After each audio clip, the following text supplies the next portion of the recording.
raawwate ejjiti waaqummaa isaa nu barsiise.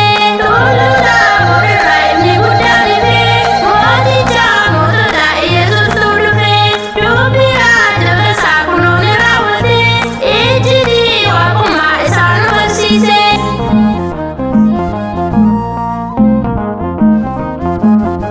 Ifni guddaan ife Tulluu Taaboor irraa ifni guddaan ife abbaan ifaa guddaa Yesuus dhufeera. Tulluu Taaboor irraa ifni guddaan ife fuulli gooftaa keenya aduurraa ifeera. Tulluu Taaboor irraa ifni guddaan ife uffanni isaa addaatee cabbii irra caaleera. Tulluu Taaboor irraa ifni guddaan ife dubbii raajota isaa kunoo raawwateera. Tulluu Taaboor irraa ifni guddaan ife iccitii waaqummaa isaa mul'iseera. Tulluu Taaboor irraa ifni guddaan ife mooticha mootota Yesuustu dhufe dubbii raajota isaa kunoo ni raawwate iccitii waaqummaa isaa nu barsiise.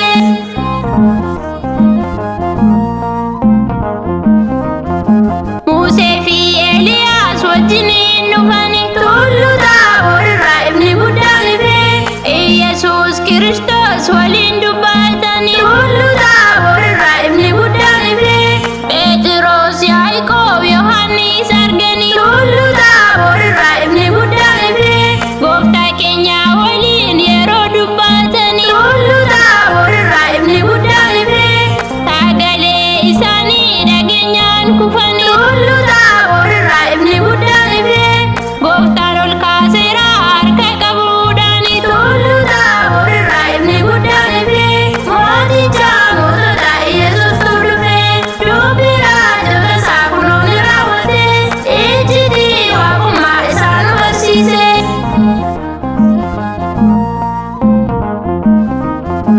Haa galateeffannu Waaqa uumaa keenya. Tulluu Taaboor irraa ifni guddaan ife kan ittiin nu ga'e guyyaa har'aa kana. Tulluu Taaboor irraa ifni guddaan ife gammachuun guutamne elelleen faarfanna. Tulluu Taaboor irraa ifni guddaan ife xomboraa ibsanne akka abboota keenya. Tulluu Taaboor irraa ifni guddaan ife seenaa addaa qaba kunoo biyyi keenya. Tulluu Taaboor irraa ifni guddaan ife dhaloota dhufuttis dabarsine laanna. Tulluu Taaboor irraa ifni guddaan ife mooticha mootota Yesuustu dhufe dubbii raajota isaa kunoo ni raawwate iccitii waaqummaa isaa nu barsiise.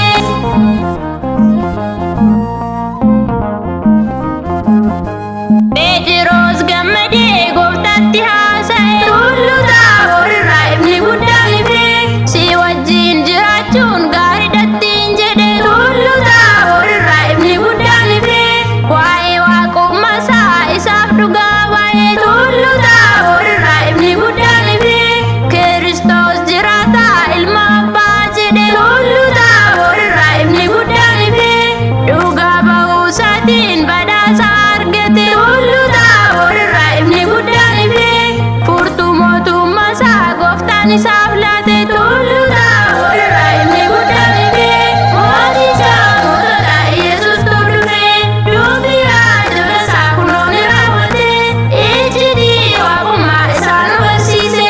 Tulluu Taaboor irraa ifni guddaan ife mooticha mootota Yesuustu dhufe dubbii raajota isaa kunoo ni raawwate iccitii waaqummaa isaa nu barsiise.